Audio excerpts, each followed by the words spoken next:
everyone, welcome back to the show. Like I said in the intro, this is a very cool, thought-inspiring conversation. So with that, Ciela, welcome to the show. Thanks so much for having me. It's a joy to be here. Awesome. Okay, so tell us a little bit about yourself, how you came up professionally, and then whatever you'd like to share personally, and then what you're doing today. Sure, happy to. So I have a background in cultural psychology. I'm one of those foolish people who decided to go to grad school and go all the way through the doctorate process. Took me a very long time because I also worked alongside that, mostly in the tech industry, which is where I've spent the majority of my career. Mm-hmm. And when people ask me for mentorship, I always say, if you're going to go to grad school, make sure you actually work at the same time so that you can translate the theory into practice, even though it'll take you a lot longer. Mm-hmm. And most recently, I've left corporate to go out on my own to be a consultant and also an author, helping organizations prepare for the future of work. Mm-hmm. And I put that in quotes because that means a lot of things. And so maybe we'll explore that a little bit more to get past the buzzwords. But prior to that, I spent 8 years at Google doing a number of things, one of which was I was on the founding team of the Google School for Leaders, as well as running a research lab around the future of leadership and work and how it needs to evolve. Oh, amazing. Thank you so much. Well, let's talk about the future of work. Yeah, let's talk about it. What does it mean, right? Mm-hmm. I think we're at an inflection point right now. And the reason why we're talking about it in such a broad terminology is because there's an opportunity for a paradigm shift. Mm-hmm. And very rarely do we see this. And it's only usually in retrospect that we look back and then we say, wow, that was a moment where we moved into a new era. And I think this whole term, the future of work, is basically pointing to the fact that there's a transition happening out of the industrial era, out of the knowledge worker era into something next. And we're trying to sort through what does that what's next mean? And that's what I work with clients to think about. What does that mean specifically for your own organization? One of the things that I think we've been talking a lot about around the future of work is, are we hybrid? Are we in the office? Where are we? That is only one piece of the conversation. I think we need to think about the entire architecture of what do we mean by work. And I run my own podcast with a couple of my colleagues and friends, and it's called Questioning Work, because that's what we believe is required right now, is asking the big questions about where does identity sit within the workplace? Where does culture sit? What does that actually mean? So when I think about the future work, I'm actually thinking about the wider transition around how we understand work inside the human condition. Yeah, I love that. Could I give you an example of what I'm thinking about in terms of like what work would have meant in the past? Sure. So if we think of modern day and then we juxtapose that with past work styles would be, and again, in quite, let's say 100 years ago or 200 years ago, there wasn't like a work week. There was just work. And that's right. The work that you did every single day, and you did it, again, it's like you could do it for someone who was an owner of something, or you would, let's say, for example, like a cobbler, but you just had work. And then what you did was work. And then I'd say like maybe like a Sunday, when people from a North American perspective would maybe not work on a Sunday, but there wasn't like a work week. There weren't work hours. So the work world changed, and it wasn't like, okay, let's have a consensus of how we want to work. It's just things changed over time. People had different expectations. We had different kinds of industries that popped up. What you're talking about is, from my perspective, a much more thoughtful engagement of like, okay, well, what's next? Is it possible to do a what's next? Or is it kind of like, are we trying to direct the river while actually floating on the river? So, and like think we can control it? Or is there a way where we actually can like forecast what's next? It's a yes and. Okay. And when we look, so I do a lot of work in what's considered the foresight space, so the futurist kind of methodologies and tools. I have a funny story about that. When I first started using these futurist methodologies, I brought them into Google, into the HR organization. And I had a boss who later told me, he said, oh, when you said that, I trusted you, but I thought maybe you were talking about like a psychic or something. And so it just made me giggle, because I think futurist tools are pretty misunderstood, because futurist tools are not about prediction. And that's where people get confused, is that we're predicting or we're trying to flow the river. And that's not what it is. The idea is that you're looking at potential paths where the river might split into different streams. And the way we do that is through trending work and looking at edge cases. So what we start to look at in my work, in my discipline, is where are the really interesting nascent things that are happening that are telling us that there's a split in a new stream that people are moving off on. And a good example of this that has been emerging for a while in terms of work itself and how we understand work are B corporations. So there's this B corporation movement where some organizations are saying, you know what, we actually want to widen our stakeholder pool, and we want to include employees in a different way, and we want to question how much Wall Street has to say over how we build our organization. That's an example. I think you also see this in the cultural realm. So you see this where maybe like a new genre of music is coming in, right? I know you're quite into the music scene, so you probably are watching. So you're attuned and paying attention and seeing where there might be something new happening. And that's the same thing with foresight, but we're directing it towards work. What new is happening here? And then we start doing what I call sense-making exercises to look at what might be probable here and possible, but not a prediction. Kudos to you for using the music analogy, which I love to do when I'm speaking with people because it helps people make sense. Could I give you an example of that? I would love an example because I know that you're deep into the music realm. So tell me. You can choose to like hate on new music and ignore it and be like, ugh, I don't understand that. Or you could be like, okay, I don't like it. It's threatening. It sounds weird to me. Like I don't like it, but I want to understand it. I want to understand where it came from, what it's doing now, and where it's going. It's almost like I could say like make friends with something new, and not like literally make friends with the band, but there's all of these styles of music that I hear and I'm like, that might be the worst music I've ever heard in my life, until the next thing comes along, and then the next thing. And I could choose to recoil from something and be super judgmental and be like, that's horrible. But if I'm going to be frank, when I was like a little kid and someone first played me like one of my favorite bands, that it's like one of my favorite bands now, I probably wasn't loving it off the bat. I had a reason to like it because I was young. I wanted to be within group. I wanted to like be a part of something. And new musical trends and new emerging things, if you're someone who's been a part of music for a long time, you're foolish unless you like pay attention to what's happening now, where it came from, what's happening now, and where it's going, or else you're just going to be dated and irrelevant as a musician. And doesn't mean you have to hop on every trend, because we see that with musicians where they keep trying to like hop on every single trend.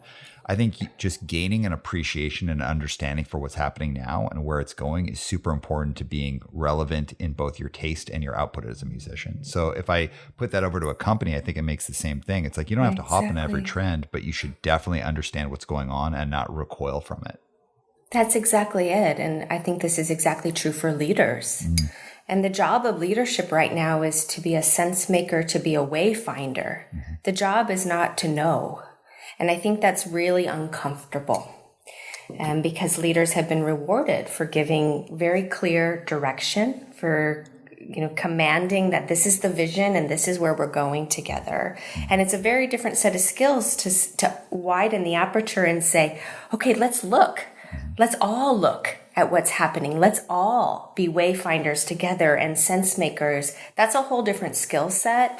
And one of the things I've been doing a lot of research and writing about, and what is my upcoming book is about this idea that we need to create leaders that look like this, instead of the command and control leader that we've known, and that people have been comfortable sitting in that seat.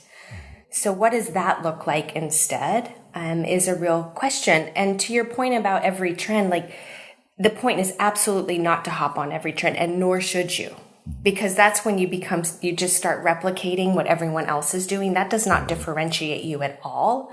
But if you don't know, then you're never going to be able to leapfrog into what's next. Yeah, I love the way that you're framing it up. Would you mind if we just take a step back for a minute? Sure.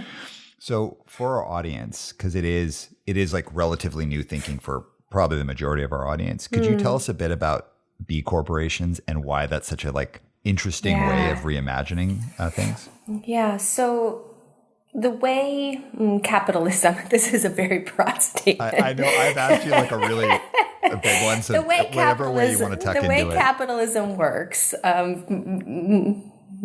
a very simplest level, is that you have Wall Street, which of course has stocks and is giving a perspective on businesses. And Wall Street is really the main stakeholder in most businesses because that's where the stockholders are against the context of the business that you're in. So because of that, what has happened over time is that businesses are accountable to growth trajectories that the street is asking of them, i.e. the people who have shares, the largest set of shares in that organization. So what happens in that instance often is that you prioritize short-term outcomes over long-term bets because we want to see big returns really quickly. That's how sort of the stock market moves, and that's what the people who are investing want, right? So we've created this condition. B corporations look different because what they're starting to say is we want to make our employees, as well as like the environment, things around climate, we want to prioritize those set of stakeholders and needs just as much as the street's needs. So what that means is that these organizations start making a commitment, and there's actually a sort of a declaration that you make if you say, I'm going to become a B Corp, that says, I'm going to be accountable to other things outside of just the street. A great example of this, of course, is Patagonia, who has been at the forefront of thinking wider around what does it mean to build an organization and who are we accountable to and why. Now, Patagonia is, of course, a pioneer in this space, but they're not the only ones. So we see other organizations who are thinking a lot more widely about the long-term implications and impact and the good that they can bring to their employees. Chobani is another great example of an organization that essentially gave back the entire organization back to its employees. And if you're familiar with Chobani, they're a really incredible, they're a yogurt company, which doesn't sound very sexy, but the way that the CEO has led has been really revolutionary because his whole thing was, I'm gonna bring back manufacturing of dairy to the places where it originally was, and I'm going to give back the jobs, and then I'm going to give the company to the employees. So they're not working for someone else who has stock investments. They're working for themselves. And to your point earlier about how work used to be, if you think about it, you were working for yourself. Oftentimes on a farm, you were working to feed your family. You were working for yourself. And so it's almost like a recall back to that time. Yeah. And thank you for explaining that. I think very often in my conversations, I find myself at the crossroads between intent and reality. And when we're talking about leadership and business, one of the things that I've been talking about a lot lately is like a lot of things are super cool ideas. But in this field, in the leadership field, give it 6 months, there's going to be another thing where everyone's changing their LinkedIn profiles to say like everyone was a storyteller 2 years ago. That's right. A couple of years before that, everyone was talking about EQ. Like this industry is full of trends, and those trends are often the intention is great, but when it comes down just to the practicalities and realities of business, people want to make money fast and predictably. And I think that there's become a real discipline of companies positioning themselves at the edge of every trend and talking about it just enough and investing just enough money in it to stay current on whatever the trend was. And then the art of hopping onto the next trend and completely abandoning the other thing while not looking like they're not delivering on things. And it's not because I think people are like bad or evil or anything. I think it's just we're at this constant crossroads of like great intentions and the practicalities of being in a capitalist system. So it sounds like what you're talking about is like taking that whole idea and upending it and actually saying, well, why don't we lead with intent, and then whatever comes afterwards is going to come. That's right. And I couldn't agree with you more about the trend hopping. And I think that's why we have to continue to widen our view and get very clear on and this goes back to this idea of the future of work. What kind of future of work are we trying to create? Yeah. And those organizations like Patagonia and others, they are very clear. They are very clear directionally on what contribution they're trying to make to this whole idea of corporation and work. And I think those are going to be the pioneering organizations, not the ones who are trend hopping. Now, the ones who are trend hopping may make a lot of money. I'm not saying that. That won't happen. But if that's your intent and your hope, then you're delivering on that, right? But I think some organizations and many leaders that I talk to now are asking, well, what is this all for? This is why we have the great reshuffle, the great resignation, whatever it may be called. Part of the reason is because now there's this question, what is this all for? What am I working for? Alongside the fact that we have a whole population that we're entering retirement anyway. And so now we're sort of in this collision point. Yeah. So how do we turn the page? And again, I know that's a huge question, but it also sounds like one you're willing to take on. How do we turn the page? How do we go from this crossroads of intent and just the practicalities of running a business in a capitalistic society to actually building a better work future? I mean, I don't have the complete answer to that, but that's the inquiry that I'm in. And it's also the inquiry that I'm really interested in being in with other people who care about this. And there are actually organizations who care about that. Where do I find the intersection between having to deliver on financials, but also being part of the revolution against a more humane and thriving work environment? There's a few things that I think I'm starting to see. And this is the best way I know how to answer this question is, what do I see? Where are the edge cases, which was what we talked about. I see some very exceptionally evolved, conscious, whatever word you want to use, leaders who are leaving the large corporations and they're going to build something else. So I think we're going to start seeing more and more of this influx of people going and building what's next versus trying to retrofit something that has already existed. So I see that as sort of there will be a groundswell at some point where we'll start seeing these other types of organizations. They may be quite small at first, and it may take a long time to manifest. But many leaders and friends that I know have said, I'm going to go build the thing that I really want to be inside. And then I'm going to ask people to come along with me. So that's one trend I see. The other trend I see is actually at large corporations. There's a set of this profile of leader that's emerging. The curious leader, the more sensitive, the more in tune leader. I'm starting to see some pockets of this.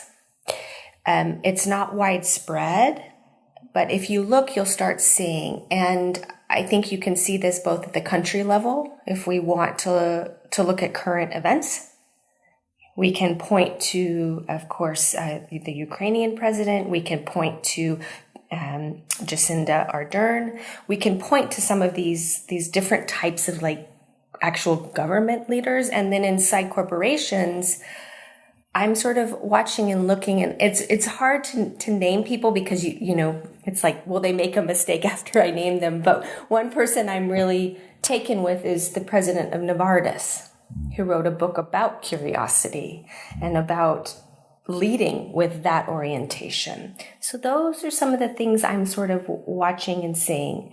But I'd be curious, what are you seeing where there's actually a transition to more intent, to use your language rather than being beholden to the old way?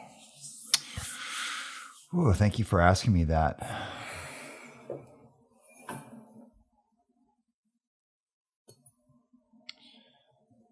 I think that people are grappling deeply with wanting to be different, but not knowing how they can be different. And the best way that I could explain it is like someone who wants to get into really great shape. And I'm not talking about body size or anything like that, but let's just say someone who's like, wow, I wish I could run a marathon.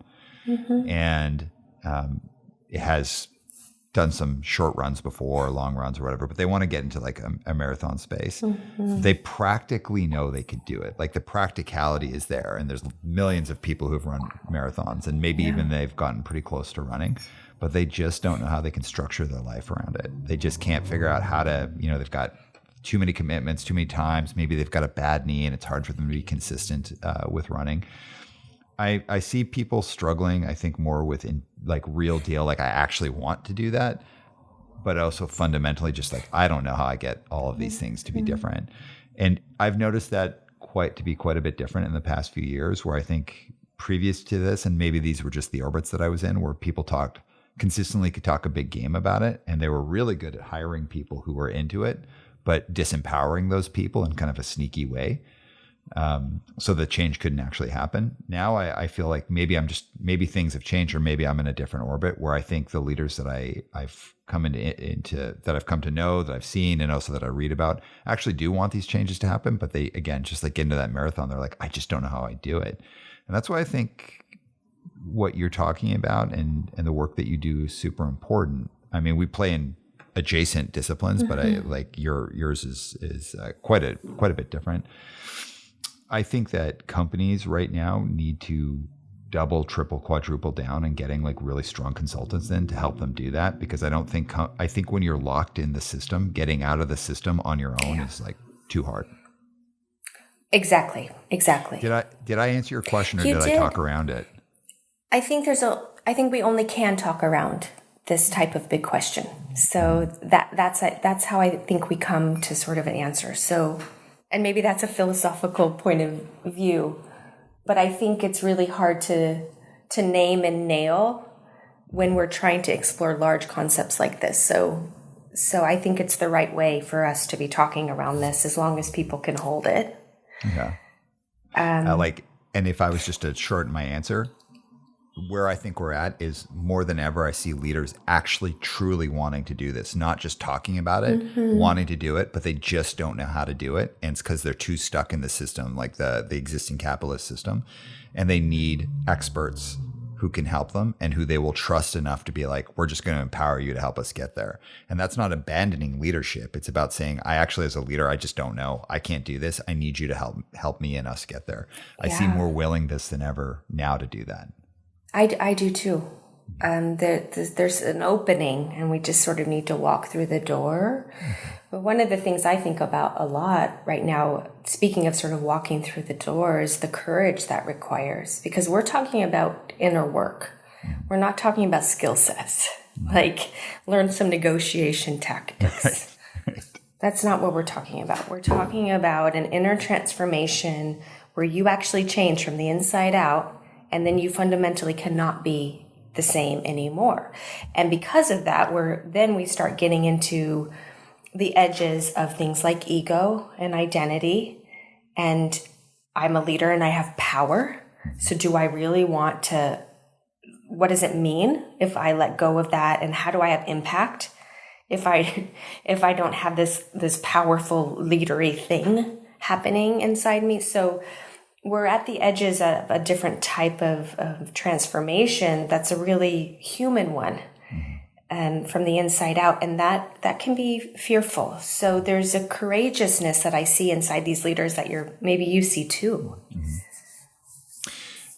Definitely, and what I'd see definitely some courage and courageousness, but I also see maybe a recognition of like, you know what, maybe I don't have as much courage as I thought I did. And which is cool. Like I actually like when people are vulnerable like that, where they're like, I'm maybe too afraid to do this. And can you help get me there? Can I do it anyway? And can I do it anyways? Like vulnerability, again, like I maybe have become a little cynical in the past few years, because I hear things like vulnerability used so much in the business world, and then people like using it as like a catch-all term. So let me not use it as a catch-all term. I'm going to use it as a very specific term. I've seen leaders become more honestly vulnerable in the past 2 years. And I think it's probably has a lot to do with the pandemic and being like, holy crap, I don't know what to do next. And real deal being like, please help me do it. The thing that I fear and I worry about is now that we're kind of getting into, I hope, the pandemic being a bit in the rearview mirror, is people being like, okay, business as usual. That's right. Like, it's that like 3 a.m. vulnerability you have with your friends where people are really opening up. And then the next day it's like, okay, well, that happened last night. Let's go back to business as usual. And I am a little bit worried about that. And when we're talking about the courageousness and the willingness to really change, transform inside out in who you are, not just as you lead. I'm worried about that too. I just read an article from the ex-head of people for Google, Laszlo Bock, and his prediction. This is a prediction. This is not a foresight piece of work. He said, in 3 to 5 years, he predicts that it'll be just back to business as usual. People will be back in the office. Leaders are just waiting it out. And this flexible thing won't stick. And there's a part of me that sort of agrees with him if we aren't more intentional. Like it will be very easy to slip. So the hope that I have is that if employees continue to march forward with a united front and saying we want a different way of working, and they're clear and they continue to hold the power, that transition, that backsliding won't happen. But there's still but the power center still would have to sit inside sort of this mass of employees who continue to say, I don't want what you're offering me. And that may or may not continue to hold. Like if you think of labor movements, that's how labor rules and regulations have changed, is because there's a groundswell. And we've seen that against flexible working, it's a groundswell. Now, will that continue to hold? I'm not sure. Would you mind if I add to that prediction a little bit? I predict, and I feel like a doomsayer when I say this, and I nothing would horrify me more. I am worried in the next 5 years, all of the gains that have been made with diversity, inclusion, and with DEI are going to diversity, equity, and inclusion are going to go backwards or stall out big time. I am worried that once we get post-pandemic and we're comfortably post-pandemic, people are going to use the emotional exhaustion that so many people are feeling just in general as a good excuse, in their mind, as a good excuse to kind of like just push this stuff aside. And I'm legitimately worried that in the next 5 years, all of the really, really hard work that's been done is going to get shut down, pushed aside, marginalized, and we're going to go back to like a working style that's more of the 90s. And I am legitimately actually worried about that. Yeah. What do you think it would take for that not to happen?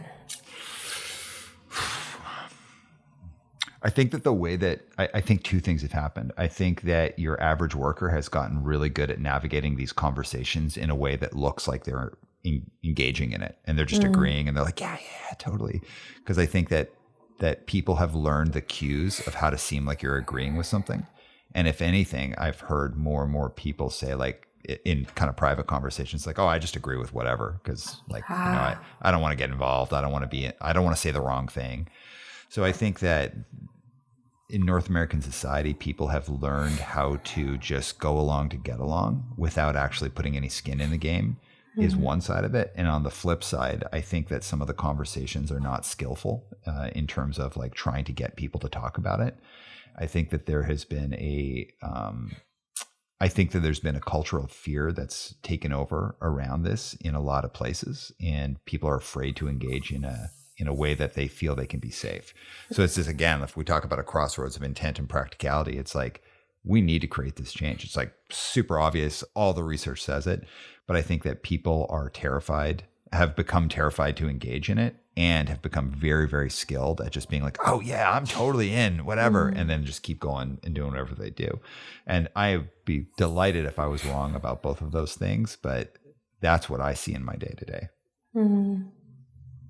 Yeah, to add to that in terms of what I see from a trending standpoint is that the more we're in a remote environment, the more inequities actually can manifest, because it's just about who's in your regular Zoom orbit. Yeah. And part of the problem was already that those who were marginalized didn't have access.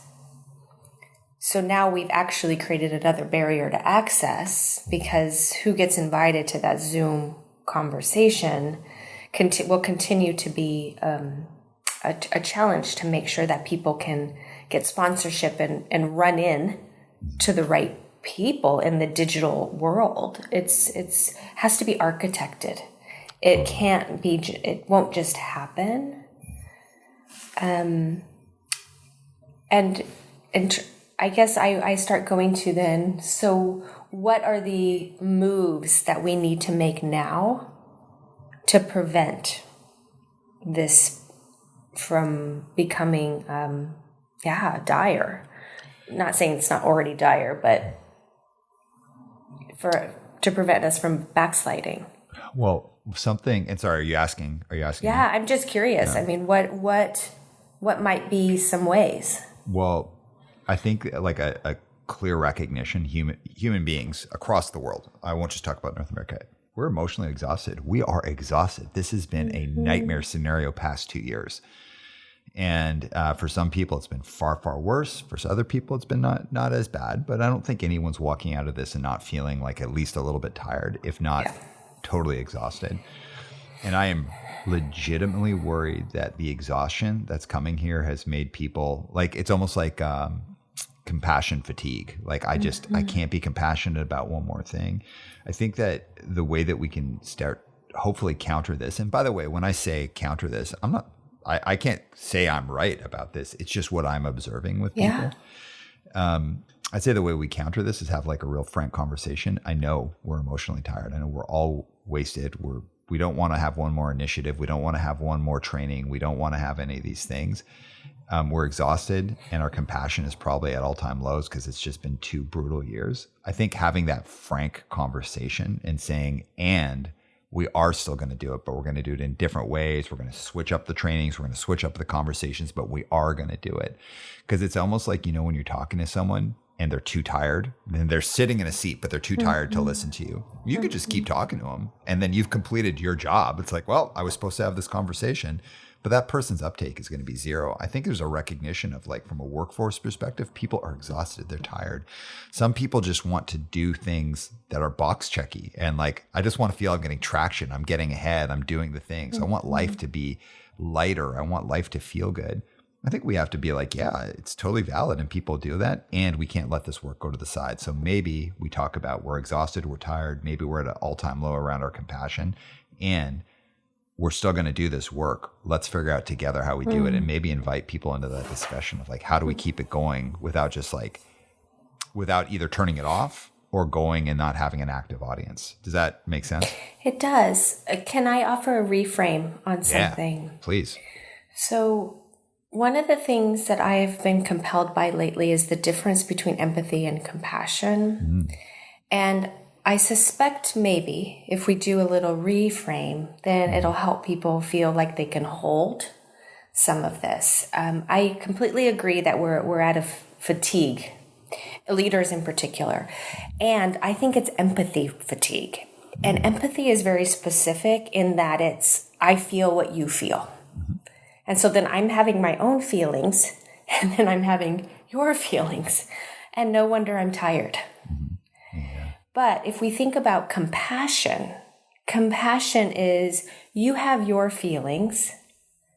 I can hold the space for you to have your feelings, and I don't have to feel those feelings. So I think if we start making a distinction between the two and teach people compassion over empathy, we reduce the amount of fatigue that will come from this type of work. I love that reframe. I think that's like what you just did there, how you just helped reframe my thinking on it. Like now I'm like, oh yeah, okay, cool. Let's have these kinds of conversations. What you just did there is what I think is a great way to engage people into a conversation about this. And I worry so much that people are kind of like just internally like kind of like backing away from this stuff. how can we talk about that? So what you just did there was a great way. Fantastic. I really appreciate that. You're welcome. It's part of my Buddhist readings lately. In Buddhism, we talk a lot about compassion and what that means. Mm-hmm. And I think for me, the distinction has been really helpful because it actually gives me more internal resource to think about how can I build compassion versus how do I have more empathy. Just having that different question for myself has been really useful. Yeah. Well, and I wanted to ask you a question that's, again, adjacent to that. So, we're at these kind of, again, I said earlier, I don't want to be like a doomsayer, like, oh, I think we're just going to go back to kind of business as usual. And we've had this moment. But as you said earlier, like, well, I don't know, there's kind of an opening here. How do we get in there? And I think it's that, like, how do we get in there? But in order to do that, there's got to be psychological safety. So what are your thoughts on, like, can we really have psychological safety in the workplace? Oh, goodness. You're not the only one who's asked me about psychological safety. And of course, psychological safety is an important, well-researched phenomena. So I just want to say that. And it has taken on this life of its own inside organizations and become a buzzword. And I think because of that, it's lost some of its utility. Mm-hmm. And it's become an excuse for, oh, I can't do that because I don't have psychological safety. And so it's starting to be used in this way in organizations that I find a bit disheartening. I think we need to go back to something that we talk a lot about in the tech industry, which is first principles. So what are the fundamental components of this idea of psychological safety? Can we get back to what those fundamental components are and then work on building that? So the whole idea of psychological safety that's relevant to our discussion is about being able to take risks. And what is required right now is to take a risk in the context of not knowing if it's going to work or what the answer is. I mean, we've been talking about these really big questions. Neither you nor I have the answers, right? So we need to work with organizations who can tolerate taking a risk, who can try something different on for size. And the utility of psychological safety is the ability to take some risks. So I think we need to remember what we're using it for. And the idea is not comfort. And I think where we talk about psychological safety and where it's sort of gone wrong inside the organization is people say, oh, I'm going to create like a warm, comfortable environment. Well, risk-taking is never comfortable. It's always a little bit anxiety-producing. I mean, you can think about in your own body, take a risk, how it feels. Mm-hmm. So it's creating the holding conditions so that you can take risk, have that feeling, and then know you're going to be held on the other side. Yeah, I think, totally. Right? So I just think it's important for us to recognize what psychological safety actually is and then how we can use it to create more safety in the context of risk-taking and as a group.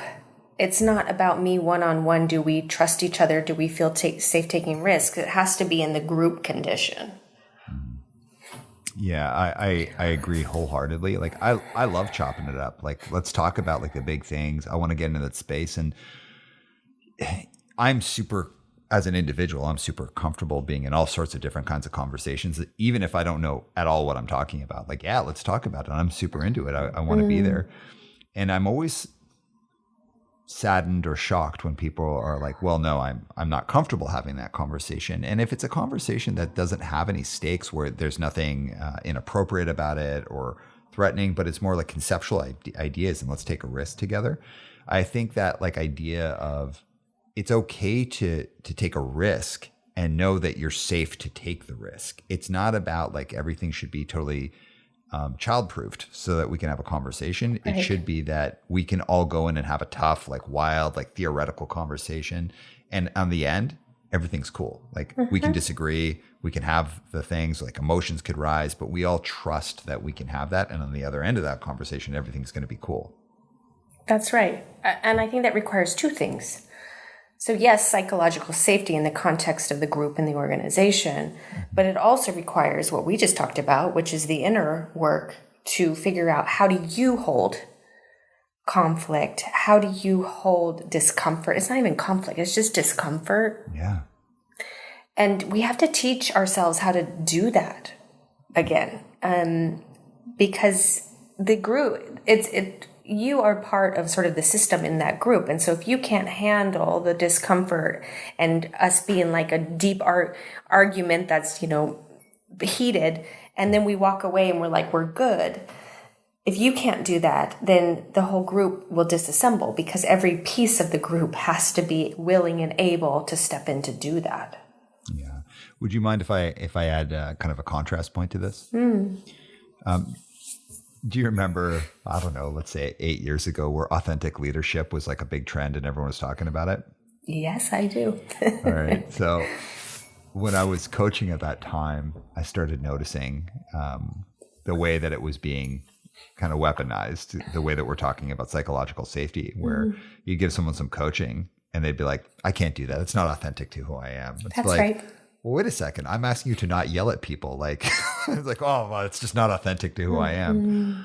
And at the time, I really got interested in the idea of like authenticity versus preference. And the way that I tee that up when I talk to people is, if you said to someone, well, do you want to be authentic? People would be like, of course, I want to be authentic. I want to be authentic for sure. For me, being authentic doesn't do what's the most comfortable thing for you in any moment, because that thing could be wildly different. It's about doing the right thing in the moment, even if you're uncomfortable, and to be able to do that well and as yourself, like your version of it, but doing it well and the right thing. So for example, if you get in a conflict with someone, for some people, their preference might be to back away from the conflict and just like be silenced and allow kind of like an alpha type person to take control. Or in a moment of like kind of difficulty, it might be for someone to roll over everyone, steamroll people. For some people, they might want to yell. That's not being authentic. That's your preference. That's the thing that's the easiest for you to do. The authentic thing would be to like hold your ground, have a good, productive conversation, set the right conditions, be in the discussion, try and create the best results. That's what I'd want everyone to do. And I'd want everyone to be authentic in doing that. So for me, the way I look at preference versus authenticity is, preference always feels good because it's the thing you'd prefer to do, but it's not always the right thing to do. Authenticity is always the right thing to do, but it might not always feel good. And they don't have to be dismissed from each other. I believe authenticity is something that you can become authentic about anything except for things that cross moral or ethical boundaries. But nobody gets up in the morning and is like, I can't wait to fire someone. But we can say that you can go and part ways with someone in a clear, effective, and compassionate way. But nobody wants to do that, but you can do that authentically. Where from a preference place, it might be like, I'm just going to send someone to go do that, or we're going to send them an email, or we're just going to like do this as quick as possible to get rid of it. That's the way I look at it. And that's why I think when you were talking about psychological safety, that to me would be like a comparison point. But I want to get your thoughts on that. I think that's so interesting. Because I also had some thoughts about sort of the authenticity. I think it's important for us to be in integrity with ourselves. Where I think authenticity can get us stuck is that it means then we don't evolve.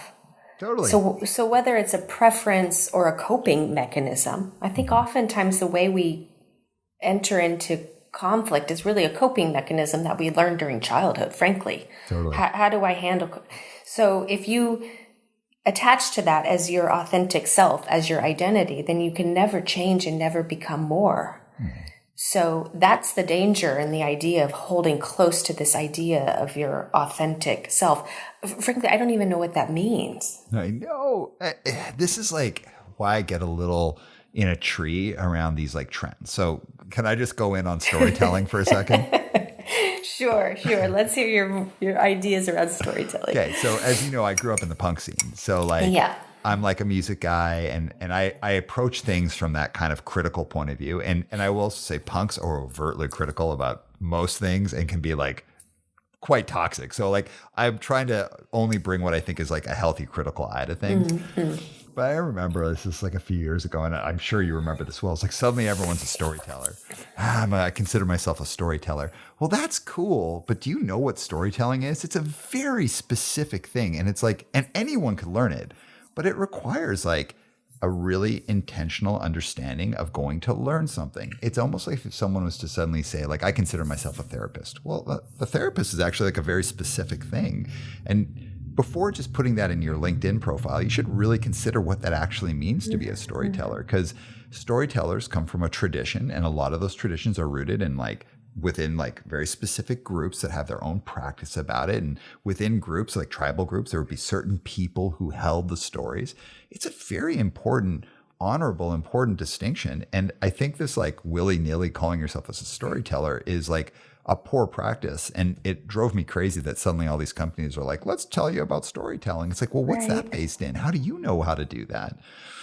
And I think I don't want to have the critical eye as like, well, nobody can do anything because you're not doing it right. I think it's worth doing, but where I get concerned is like there's a whole industry that reacts to whatever the trend is and pushes out a ton of training about it. And it makes people not care about this pursuit. It's like, oh, now it's storytelling. Before it was authentic leadership. Now it's this. Right. I think it makes the work. It's just that like hop on every trend, invest just a little bit of money into it so it looks like you're on the thing, and then get rid of it as soon as you can so you're on to the next one. And it all drives me crazy because I think like looking forward to work, developing good practices, making real fundamental changes, people want that. They need that. We need that as a society, but we're stuck in this like total hamster wheel about it. I'm going to stop now because now I'm really grinding my axe on this. Well, I think it behooves us then, as people who are in leadership development, future work, whatever you want to call it, to be in integrity. Yeah. So it's our job to not jump on the bandwagon, to not offer the 5 tips that don't work, to be in integrity. And yes. I have to tell you, you know, in my foreword to my book that's coming out next year, I was rereading my foreword because I'm in revision process right now, and I was giggling at myself because I had written something that was very, very strong, and I had said, I refuse to be one of the people that's going to give you I refuse to be a false prophet. I'm not going to give you a 5-step plan because that is untruthful. And I was like, wow, I'm really proud of myself for having stated that so clearly, because that's what it means to me to be in this work, is to not jump on the next big trend, to get really clear around what matters and then help organizations figure out what matters for them and then do that work. Now, that's, of course, the risk we take because not every client's going to be our client. We won't get the money that comes out of that trend, but we have to decide. Yeah, totally. Can we go into the Hum Collective and the work that you do there? Yeah, sure. So Hum Collective is my boutique consulting practice. I've been building it for about the past year. Mm-hmm. We are a foresight and strategy organization, and we do what we've just been describing, which is help people make sense of what is happening and how do they get clear about how do they want to shape their own future of work path. So I do a lot of strategy sessions and sense-making sessions with different organizations. And there's a set of the work that's really about advisory, so people can understand what's happening and then make their own choices about what matters to them. So that's Hum Collective. So if someone was to engage with you, what would be what could they expect from as an outcome? If they're like, we don't even know what we want, we know we need help, and let's go to this group, what could they help us with? So there's 3 things that we do. The most exciting thing, I think, is an end-to-end innovation process. And I call it next practice innovation because it's not meant to be trendy or recycling what everyone else is doing. And so I take you through an end-to-end process whereby we answer a big question that matters for your organization. So example, you may be grappling with what is the future of leadership for our organization. So you bring this big question, and I take you through our process. So the first step in the process is to really look wide. Okay, what's happening? What matters? What's happening inside the organization? And we just collect all this information to help us think wider and bigger. It's what we talked about around looking at where's the streams diverging. Then we do a second part, which is the sense-making exercise. So we get smart together about what this means and why this matters and which parts are hype, and we just need to throw that out. And then the third part, which is the outcome, is you get a strategy. It's okay, if this is what matters to us, we get this vision, let's build the strategy so that we can leapfrog and become this thing that matters to us, and we can deliver on the future of leadership as we understand it. I love that. That's the end-to-end process. Could I ask you about the start, the beginning?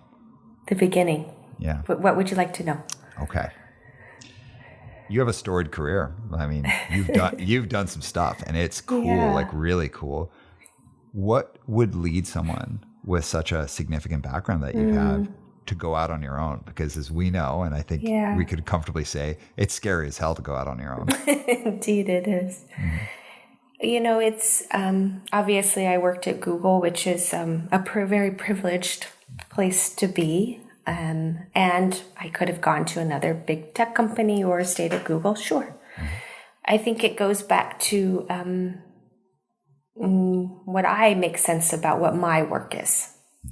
And I know what my work is bigger than sitting inside one organization. I want to really help reshape what the next era of work is for us all and at large. And to do that, I need to be working with many different clients. I need to be having more space for my own research so that I can step forward into the paradigm shift versus just being inside one organization and helping one set of people.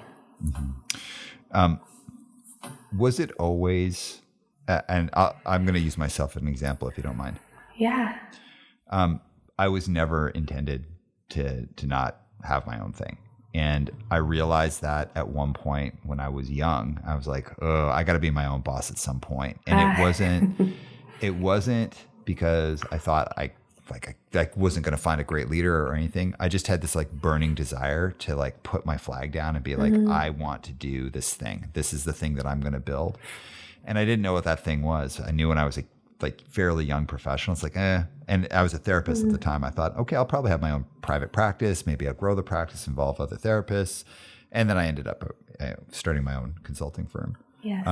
But when I worked in another leadership-esque kind of company, I remember thinking I was just drinking everything in. And I didn't have some grand plan to start my own company, but I always had a sense at some level, I'm going to build my own thing. And so when it happened, it didn't surprise anyone, least of all me. I was okay, I'm going to do this thing now. So I always knew I kind of had a destiny that was going to lead me down that path. And whether it was going to be successful or a complete failure, I kind of knew I was going to go that way. For you, did you always think you're going to end where you're going, or did you think you were going to be part of big organizations? I never expected that I would land here writing a book, building an organization. So no, I didn't expect this. However, if you talk to people who've known me a long time, they'll say, of course. So maybe they saw something in me that I didn't see myself, which is why self-awareness is a tricky thing. So no. And my view is I always go to the place where there's the highest growth path. Mm-hmm. That has always been true for me. Mm-hmm. And so when it became clear that the highest growth path was for me to build something on my own, and it's not really on my own. I'm wanting to build a collective. I don't want to be on my own per se, mm-hmm. but I want to be with like-minded. And when it became clear that the path for that was for me to do this thing called humcollective, then I had to make the leap. But I never had a sense I need to be my own boss or I will be my own boss. Actually, at the beginning of my career, I thought I was going to be a professor. Like, I thought I was going to be, and maybe I still will be. I mean, there's part of me that's really drawn back to academics, and I've done some adjunct teaching just to sort of test it out and see, will I like it? So to answer your question, no, but what's becoming more clear to me is that this is my work, and just getting more in touch with that has been an interesting journey.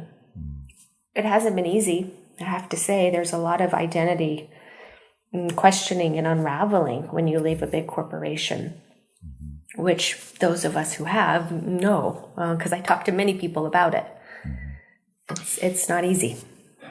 Can I dig in a little bit at your time at Google? Yeah, sure. What would you like to know?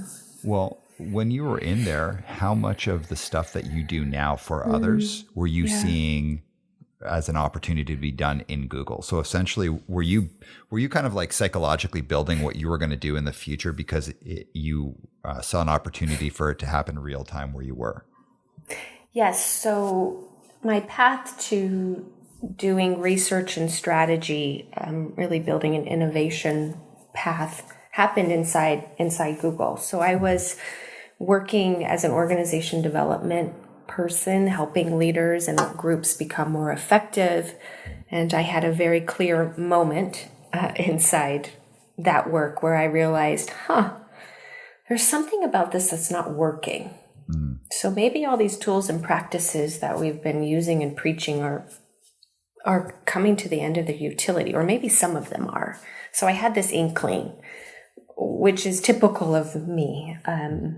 This is just how I've always been. I can sort of sense like, something's up here. And sometimes I follow the rabbit hole and sometimes I don't. In this particular case, I did. I said to my boss at the time, I really just want to go study the future of leadership and see what other tools and practices may be possible, because I think there's something else here that we don't know, and we're just recycling all these best practices. And by that time, I had a doctorate in cultural psychology, and so I knew a lot of things. But even I was like, something else might be here. So what ended up happening is I ended up taking a secondment, 6 months. I did a futurist research study on the future of work, and then that turned into me building an innovation lab on the future of work, essentially, which is the same work I do now outside of organizations. So you could say, I built and perfected it inside of Google, and now I want to do this work for other organizations. Yeah. Do you mind if I add like my own story in there? Yeah, go ahead. It's literally exactly what happened for me. I was working in another company that positions itself, or at least at the time, I don't know what's happening now, but positioned itself as like a leadership company, but it was really a public speaking company. And it was about how to give a good presentation. And that matters. But what I'd say is like understanding that inside out piece, like understanding yourself, who you are, like holding up that mirror, understanding other people, understanding the environment. That's the work for leaders. And then learning how to speak is kind of like secondary or tertiary. It matters for sure. But it's like leadership to me is like a very inside out kind of journey. And I remember being in this company, it just struck me one day. I was like, we're just a public speaking company. And I understand why it's positioned as a leadership company, but this is literally public speaking. And every single program we have is about public speaking or having one-to-one conversations or team conversations. This is all communication work. But it seems to have this leadership philosophy tied to it. And at the time, you're working in a company, you want to do the right thing. I remember bringing it up to my boss, very much as you had said, like, hey, I got this feeling here. I want to follow this. And I was like, let's look at how we could build out more of a psychological approach. Like essentially that's when I put on my therapist hat again and said, like, let's start focusing on this. And I started building this thing internally. And at one point I kind of pitched the idea as like, why don't we just do a spin-off company? Let this be more the communication side of things and this other one be the leadership side. Because I don't want to do this like whole hodgepodge of stuff. And they really wanted to keep it as one brand. And I thought, I think I just need to do my own thing because you're really good at this thing that you do, but that's the thing that you do. And I don't want to try and like force you to become something else. Maybe I need to do something else. And there's a lot more to the story. Like there's lots of tea to be spilled about that. But essentially I perfected what I wanted to do somewhere else and realized I can't execute on this here. And I went and executed on it elsewhere. And I was able to build this thing that like really represents what I think is an appropriate way to coach, train, and mentor people into being great leaders or great communicators. And they don't have to be separate things, but I don't think you could really show someone how to be a great communicator until you can show them how to like really understand who they are. And that's why it was so important for me to have those two things. That's how I built the company, but it doesn't mean it was like, I wasn't like super confident, like I shall now go forth and build a company. I was like, oh my God, what am I going to do? This is terrifying. And it still has those moments. Of course it does. But I think when you have that instinct and that insight, it's important to follow it. And one thing I always tell myself, and I tell, people I coach too, which is make the best right decision right now. And then if you don't like it, it doesn't work, make a new one. Yeah. And so I just keep reminding myself that too, although it seems to be working fine. But I think it's important to realize that life is just a series of choices. So how do you deal with that doubt that you might feel, the doubt of, and just as an example, sometimes I doubt, like, God, who am I to be running this company? Or I don't know what to do. Or like, oh my gosh, what if we stop having clients? Like, should we hire the next person? There's so much doubt, at least for me, when I'm building a company. And I would imagine that's the same for most people. How do you deal with that doubt that, or am I doing the right thing? Does it matter? Does it have value? Yeah. Oh, it's such a good question because I've been thinking a lot about it lately. And I don't think I've perfected the answer, but I do think it's important to continue to go back to use your language, our intent. Like, what am I really trying to do here? And continuously sort of reminding yourself, like, what is the purpose of this?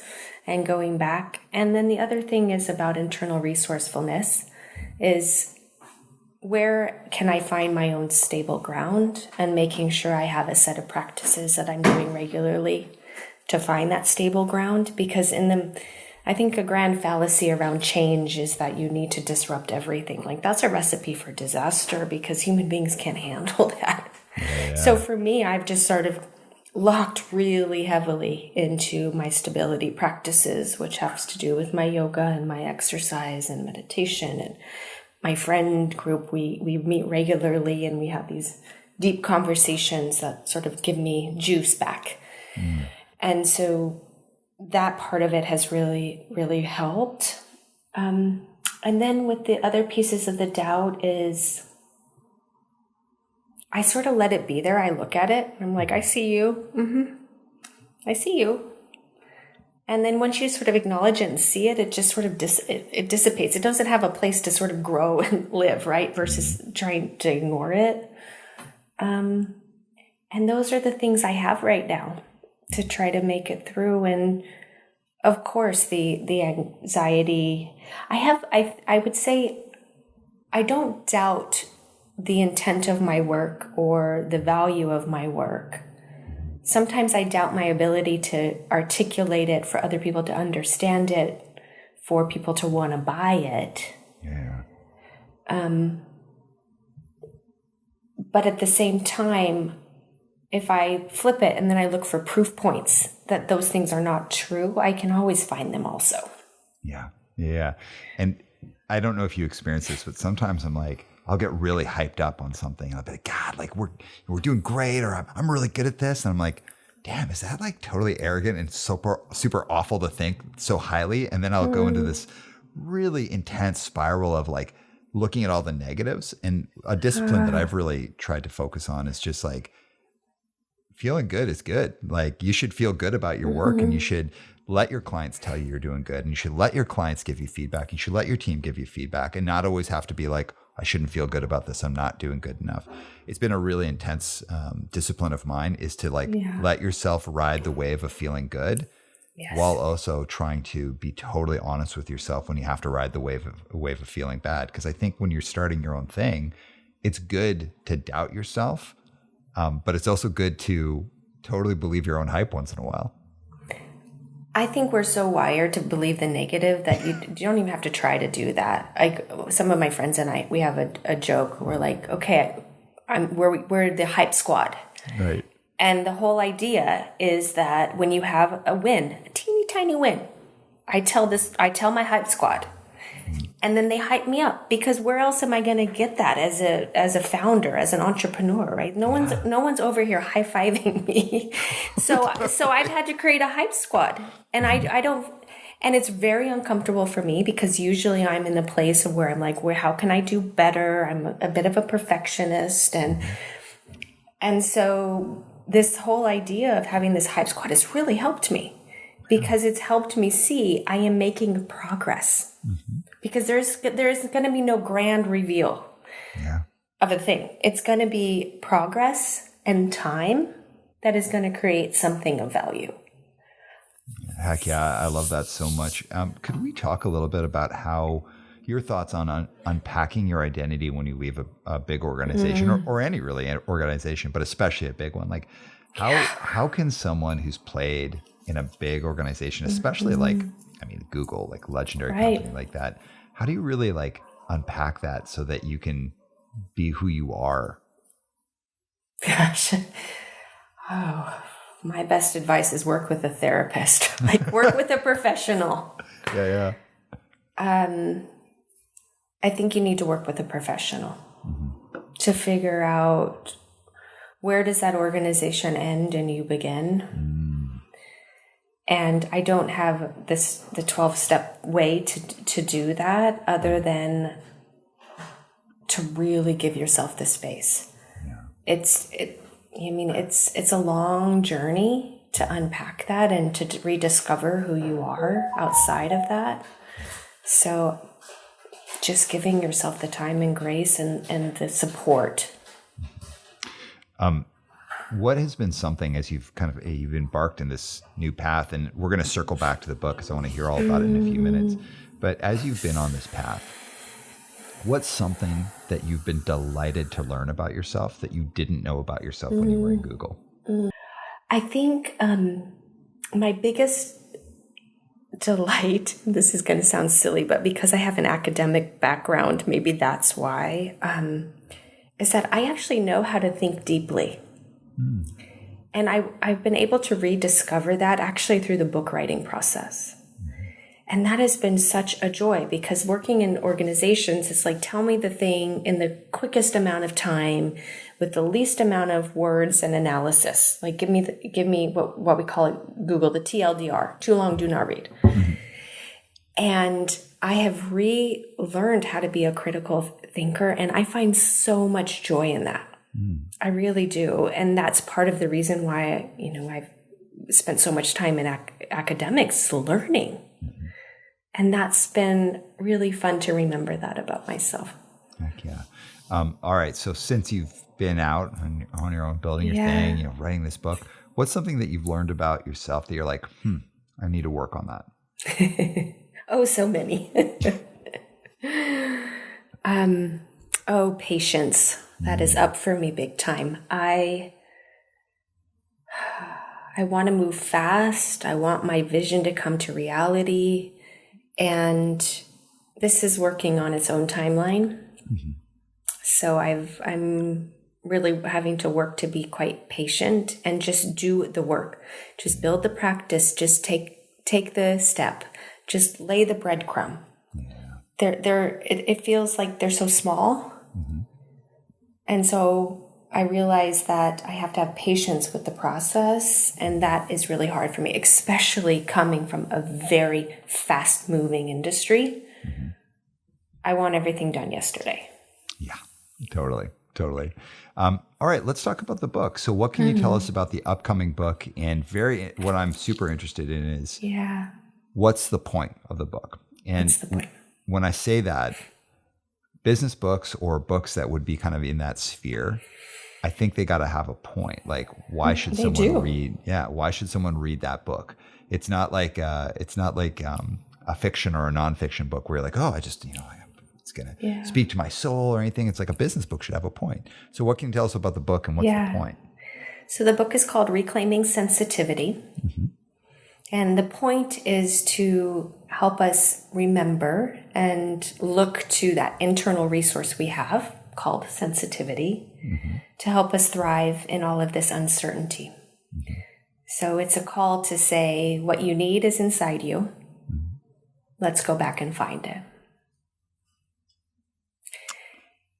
And the bigger point, and that's the sort of the practical point around what you get out of the book. The bigger point is it's really a philosophy around the next era of work and how we build sensitive leaders and sensitive organizations so that collective thriving is possible.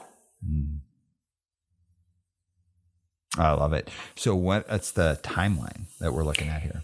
Yes. So gosh, I've learned a lot about publishing. Timelines are long. Speaking of patience, I'm in the early reader stage. So my publisher gets early readers and they give you feedback, which I'm really appreciative of. Not every publisher does that. And so I'll be receiving that soon, and then I'll be through a next set of revisions, and it'll be published early next year. So took me 8 months to write, which I think is an accelerated timeline from what I understand. But the publishing itself and the production line can't be accelerated, is what I've learned. Speaking of patience, see, I have none. I know. I've been working on a book for a while, and we've like quote unquote finished it, and no way. I got so much more work to do, and it's been a grind. But you know what? I'm not going to put out a crappy book. I just don't want to do it, and it's not there yet. So it's a good purpose. Okay, so as we're heading towards the tail end of our conversation, I've got a few things I want to ask you. But before I do that, is there anything that you want to add in, any direction you want to explore? No. Okay. So let's kind of like take a step back. If we think about leadership, there's that traditional idea. It's like there's the leader or the leaders or the leadership team. But something that I believe is becoming more and more a popular way of thinking, and that I agree with, is that leadership is really a shared act, and that everyone should have some kind of stake in leadership. So from your perspective, is it important that everyone learn how to lead? I think we all need to learn how to lead ourselves, fundamentally. I get a little bit caught in the specifics around everyone be a leader. I think that's a bit tricky inside an organization, but I think so not everyone can be leading all of the time. But I do believe in sort of passing baton and shared leadership and ownership. And that actually is a different architecture of how an organization is built, so that you can actually access the people who have the most knowledge or the most insight and bring that forward. So I don't really subscribe to everyone is a leader. I think everyone is a leader in certain moments when it is time for them to step forward and lead. I love what you just said there. So, like I said, it's kind of this popular idea, like everyone should be a leader. But then, of course, there's always that, if I'm in a meeting and someone's like, and we're all leaders, there's always that one person that's like, come on, that's like, we don't want that, because then it's going to be like, who leads what, why? Right. That's a little bit a recipe for chaos, I suspect. Totally. But I love the idea. Oh, go ahead. But I do think you are the leader of your own life. So I am very strongly on the side of employees taking back their agency. Totally. High accountability, ownership, like lead yourself, like be responsible for your actions. Like if you want to learn something, go out and ask. And I love what you said about passing the baton. I think that like that sense of like, no matter where you are in an organization, you should be ready to like take the stage and lead for a portion of the race or the portion of where you're going. That's right. And you should be well supported and trained to do that. And you should be willing to take that leap to do that as well. I think it's a very cool way for organizations to work. Hard to do for big ones, but easy to do for little ones. Right, which is why big organizations, it's much more about the network than scale. For me, the term scale, I'm really having a question about scaling being the end game of what we're trying to do versus building pockets of networks that really can be orchestrated so that there is shared ownership. And when I think about sort of what I call a sensitive organization, it's an organization that can sense and respond to these changing conditions. And the only way to do that is if you have the right networks that can that can be participatory. Yeah, I agree wholeheartedly. Okay, let's head to the next question. What do you think the role of followership is in terms of being able to be a strong leader? Well, there is no leadership without followership. So you need followers to be a leader, but you also need to know when to step back and follow your followers. So I think it's a dynamic interplay. And interestingly, followership hasn't been researched very much. I did some research about followership actually for my book, because one of the conditions I say for sensitive leaders is followership. So I like that you asked me this. And yet there's actually little research around how does a leader become a follower. So it's an area of exploration for me. I think it has a lot to do with the structures. So how do we create structures so that organizations allow a leader to step back and that you can be rewarded for doing so? And then the second part, in my estimation, is about how that leader conceptualizes their work and their role of a leader. Like, what does that actually mean to me? And broadening the understanding of it, that you're not in the front all of the time. Yeah, totally. I couldn't agree more. I find myself kind of in an interesting place with the company that I founded, which is, it's cool. Like, we've got a lot of people now, like way more than I thought we were ever going to have. Yeah. And it's just a cool company. I really like everyone that works here. I think we've got a good flow, and I'm trying to actively step back from things. And it's been really cool to see that, like, as I step back, I'm like, oh, I actually thought I was at the head of this, and I just thought I was, because these people were actually ahead of me already. They were already leading, and I didn't even realize it. You didn't realize it. So I've been really rewarded lately of realizing that I actually was already following people. I didn't even realize it. I was following people in my company. So it's been really, really cool. But it's so much of that is building the right kind of relationships with people, and like really hiring people that you can trust, and they can trust you, and you don't have to ask that question because you just know they have that. And that's tough. I've gotten, as anyone who owns a company or leads a team, you get burnt once in a while. You make a bad hire, or you make a hire that maybe you're wrong for them, they're wrong for you. Maybe you've trusted too much, maybe you trusted too little. But I'd say the lessons that I've learned, that our company's learned, has really started to pay off, because now we're in a position where it's like, oh, I actually don't need to step back from this. You're all way further ahead of me than I thought. And I can actually just like focus on the things I want to focus on, which has been really cool. It's been a really neat place to be. That is fun to hear. And what you're describing is creating the conditions to be able to do that. The worst thing is to just, like, you don't want a leader that's just stepping away when the system isn't ready.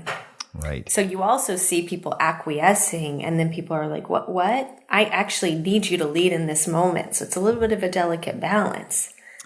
Yeah, I'd say the discipline for me, and the piece of advice that I do have for people, is like, if you're going to do it, you can't start stamping your feet when it doesn't go the way you want and then pull back. Yeah. And it's tempting. So like, if you kind of trust people to do something and they don't do it, you can't be like, well, you didn't do what I was going to do. It's a failed experiment. We're not going to do it. It's like, well, no, like you gotta be patient. You gotta expect that some results aren't going to be how you want them to be. Some things are going to happen in a way that you wouldn't want them to happen.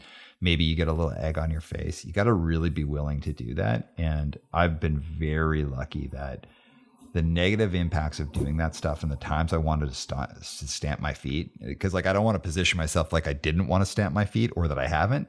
But I've been surrounded by such strong professionals that they can kind of like walk me through it. And it's just been cool. It's a cool space, but you can't start and stop. You got to start and let the process be the process, seek advice, seek mentorship, and really commit to doing it, even if it's like scary and uncomfortable. And we're definitely getting there. And I believe, I like what you said earlier about like, well, scale, is that really the right way to look at it? Is like, I think huge organizations can have that kind of feel. You just have to create the right kinds of pockets of culture within. That's right. That's right. Mm-hmm.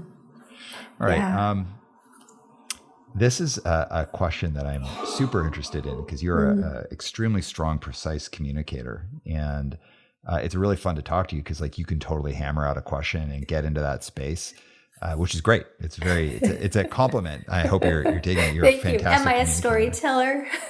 I'm just teasing. But you are actually a very good. It's just a joke. It is, but you're good at it. So if we think about communication, why is communicating clearly, even about things that are like tough to talk about? Why is that a kindness to be able to communicate clearly? So there's two pieces to this, which is clearly with precision, yes, but also honestly. And I actually think the two things go together. I know where this question is coming from because there's actually is a story around my own learning about communicating with clarity as a kindness. I had a team that I was leading, and I ended up being gifted a person who came to my team, and she had a reputation for being a low performer. And I thought she knew this. So we had our first meeting, and I was sort of sussing out. We were in a conversation, and it was pretty. It was a light conversation, and I was just sort of sussing out. And what I came to realize during that conversation, just through using sort of my spidey sense, was that she had never been told that she was considered a low performer.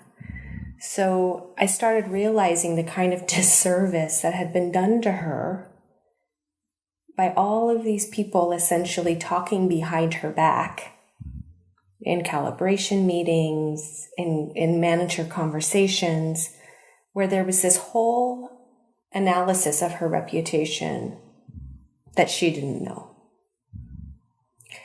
And this was a real leadership moment for me because I realized, I'm going to have to be the one to tell her. So I could do what every other single manager had done, which was not tell her and keep her in the dark around this, or I would have to step forward. And this is no kudos to me. It was just one of those moments where I realized, oh my goodness, I'm in the hot seat now. So now I have to make a choice.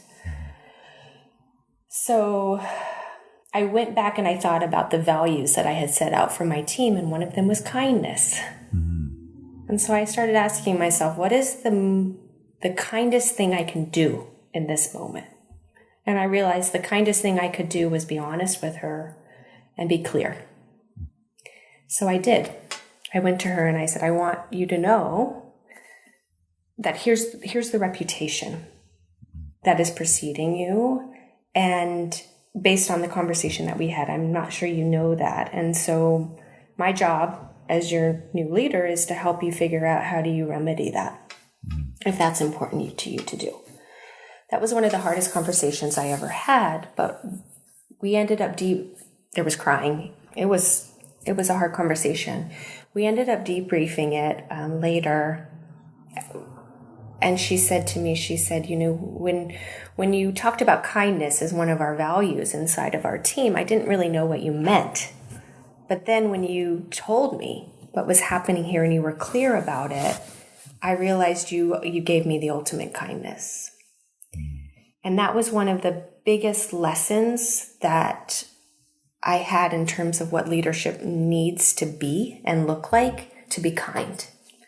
And kindness is not being subversive and being nice. That's not what it is. I would imagine a question in that conversation must have been, why didn't anyone tell me this before? So how can someone handle that without throwing their colleagues under the bus? So interestingly, she didn't ask me that question, but should I have been asked that question, I would have said something along the lines as culturally, this is how we are. We tend to be nice. We tend to favor likability over honesty. And I would have said, what I'm doing right now is really countercultural. So it's not to blame anyone else for not saying anything. It's just that culturally it's risky to take the different road. Totally. And thank you for sharing that, because that's a tough story. And I think for anyone who's led people, like, there's those moments where you're like, I totally avoided that. I mean, I avoided something recently where I had to totally own it. I was like, I'm sorry. I avoided that because I didn't want to hurt your feelings. I felt that I've got a lot going on. Like personally, I didn't do the thing that a leader does, which is step into the space, take that on and do the right conversation. So I myself recently found myself avoiding something. And I think that like most leaders can relate to that idea of like, I just don't want to do, I just don't want to have that conversation. I don't want to be in that space. And I think we've also probably most leaders have experienced going in, being kind, being clear and direct, and then someone having an adverse reaction still. Like, I love what you said. Being kind isn't about being like always saying the nice thing or just like pumping people's tires. But sometimes being kind and you go and you have the clear, direct conversation, it doesn't mean the person is going to take it as a kindness and that you're doing the right thing. They could be like, how dare you say that? And it's like, you don't want to avoid things. And you also have to recognize that even if you don't avoid things and you go in and have that conversation skillfully, thoughtfully, do the right thing in that moment, you're still going to have occasionally someone just blow it up, have a bad reaction, blame you, say all sorts of nasty things. That's the reality of being a leader, and like really taking that on and taking it seriously, and also not expecting yourself or other people to be perfect. So it's like a messy, complex thing. And that's why being able to like really understand yourself and your process and like be true to yourself while also like adapting to the environment is so important. Right. And why it's so important for you to find your own groundedness, because the only person you're in charge of is yourself. That the reaction on the other side will be what it is. You can't premeditate that. But what you can do is get yourself in a position where you are saying, okay, I know I'm doing the right kind thing regardless of what happens on the other side of this. And if you can find your way to that ground, it's not easy, then at least you know that you're in integrity with yourself. And then you mentioned something else that I wanted to respond to, which was this idea that kindness is not niceness. And I think in organizations, we talk a lot lately, it seems like, about being kind, like inside the pandemic, like being caring and kind. Mm-hmm. But what is really happening is people are being nice and like loosening boundaries and doing things that actually that doesn't hold people. So people get confused about, where do I stand? What does this organization really believe to be true? And I was giving a keynote not too long ago about like future directions in talent acquisition, about how do you become sort of an employer of choice. And one of the things I said was, do not be loosey-goosey about your stance around flexibility. You need to be clear, because the kind thing to do is to tell that employee before they join you what the reality is inside the organization. But what I have seen some organizations do is be really loose with their stance. That serves nobody. Like, it doesn't mean you have to know the complete answer. It just means you have to say, here's how we're handling that right now. And the honesty that comes with that. Yeah, I see that a lot around things with having to do with mental health concerns and challenges in that space. And like, it's tough. Like I really try not to have that like punk criticism about stuff where it's like, man, you don't know what you're tagging about. But like, mental health concerns are like, it's super important that companies understand how they handle it. Mm-hmm. And it doesn't mean that companies need to have like therapists who work in the companies, but it does mean that like that policy that you have that you kind of can talk about probably should have a stronger approach. And I really encourage organizations to really clearly have like a mental health resource that you work with. Mm-hmm. And I don't just mean like an employee assistance program, but like really specifically have like someone or a group that are experts in it that can talk to you and your leadership about how to engage with things, how to train leaders on it, and have that kind of like, well, we actually have to know how to talk about this. We don't have to be therapists ourselves. And that's something I always encourage leaders to think about. Talking about mental health with people, it does not mean you have to be a therapist or responsible for their mental health, but you are responsible for engaging in the conversation and making sure that there is a pathway to someone who can help and that it's clear and it's not just like, here's this number you should call. I'm really worried about what happens 5 years from now. Like I am actually like kind of worried about it because we've got this moment of like, I think profound change could happen in the workplace, but we do have to like go into the breach and do it and be real about it and not have all the answers, but to have people who can help us with that. Yeah, I agree with you. Okay. So as we are closing off, we have talked a lot about like big things and a lot of perspective, kind of stepping back. So if you think about like kind of perspective thinking, like what really impacted you to get into thinking like that and thinking about perspective? It's funny you ask that question.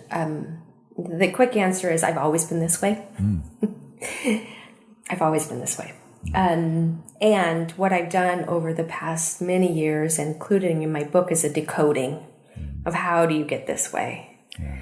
And there's a couple things that I'll offer around practices to do to become better at perspective taking. The first is being question driven. So rather than having answers, start with questions. What's interesting to you? Let your curiosity wander. Go back to being a child. What's awe-inspiring? So starting with the questioning part of, just becoming a better questioner, I think is really important as a starting ground and a practice. Any leader could state something, for sure. People come to you all the time wanting to know the answer. So one easy way is actually just to have questions that you're at the ready with to actually turn back and begin a conversation with a question. So I always say starting with that. The second one is, I know that we don't have a lot of time for this, but I do think it's important to become much more multidisciplinary. So what are you reading? Who is infiltrating your brain and how you understand the world? And how can you widen that out just a little bit? Can you subscribe to a different type of podcast? I mean, we're very different people, you and I. But I love this conversation because what this is doing is giving me a new perspective. So I always just say, who else? Where else can you start getting information and input and interest? Can you just go to a different conference this year rather than the same old one? So that's the second one, is just, where are you getting information and broadening that out. And the third one is also sort of in this vein, but it's really about the collective process of making sense around things. So do you have a group of people that you can bring an idea to and just have a chat about it? Because sense making doesn't happen really by yourself. It's through conversation that perspective taking happens. So I really do encourage leaders to have, a group, a sense-making group, where you come together and you're like, I read this thing. What do you think about it? This is happening. And it's not coaching. It's really for the purposes of widening perspective. So those are just 3 ideas to help widen perspective as leaders are, working with these really uncertain terrain. I love that. That's I love all those suggestions. All right. So as we are closing off, where can people find you? Is there anything that you want to mention? Anything you want to hype up? Thank you. So the best place is LinkedIn. I post everything that I've done there, as well as research and different articles. And then at humcollective.co, you can sign up for my newsletter. I do something quarterly. And then, of course, please just reach out. And we can have a chat anytime. Love talking to people. Awesome. Anything that you want to add as we're closing off? No, just a thank you. I really appreciate the conversation today. All right. Thank you so much. Everyone, I'll see you in the outro. And Spencer, drop the beat. 1